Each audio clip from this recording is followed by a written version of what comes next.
Hi everyone, Dennis Foley from Acoustic Fields. I know you've heard me say this a lot of times, and a lot of people have commented about list the things that we need to do to have quality sound in a room. There's a lot of things that you need to do, but it's important that you do them in the right order. I see a lot of people get the cart before the horse, if you will. They'll build a room and then they'll call me and they'll say, well, the low end's horrible. I can't record drums in it because the ceiling's too low. These are all issues that you should have thought about before you built the room. And most of the time, these issues can be corrected. It's a lot easier to erase a line on a piece of paper in a drawing, schematic of a room, than it is to move a wall. So if you do a little planning ahead of time, you can save yourself a lot of aggravation and cost. So size, volume, and usage first. You have to determine what size room you're going to need for what you're going to do in the room. Playing drums in a room is way different than vocals. I don't understand why people don't understand the energy differences, and it's all about the energy differences. Drums are a full range instrument, vocals are not.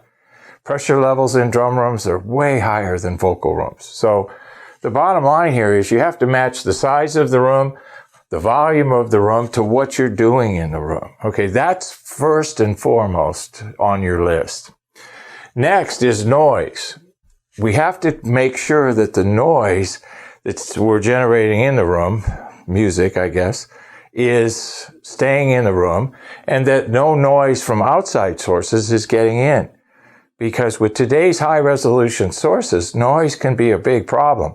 We want to keep the noise floor in the room as low as possible so that we have more room, more dynamic range, if you will, to work with. So noise transmission must be measured, quantified, and qualified. Remember, can't guess at it. If you guess, you'll usually guess wrong. Then we have to take the three frequency ranges and consider them individually. That's why I've listed them individually here. Low frequency management must be the first concern. And I know there's literature out there that says you diffuse low frequencies. You do not. You absorb them. So we want to use absorption for low frequencies. That's what we want to do there. Get those managed. Mids and highs, we can use a combination of absorption and diffusion depending on usage. So we want to make sure that we match the treatment to the usage. And then the response curve. You have to measure the room and get a response curve that matches your usage.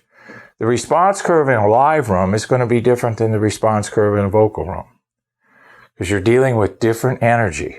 It's all about the range of energy. Vocals, what? Vocals probably, male vocals start at 100, go to 2,000 maybe. Female vocals might start 125, go to 4,000. So, and then drums, what drums? Kick drums, 40 cycles, and you can go all the way up to, what, probably 10,000 with the China. Completely different criteria, completely different acoustical requirements. So match the curve to the room, get the right size room, keep the noise out, and balance the low, mids, and highs. Thank you. Thank you for watching this video, and if you liked it, please give us a thumbs up. We also have a newsletter that you can subscribe to, so please do that because we offer special price discounts to only those on our newsletter. And then don't forget about our forum. We have started a forum on our own website where people ask questions, and I usually get a chance every couple of days to look at it. There's an interchange between people on the forum, and we'll give you real answers on a regular basis, so that'll help you. Thank you.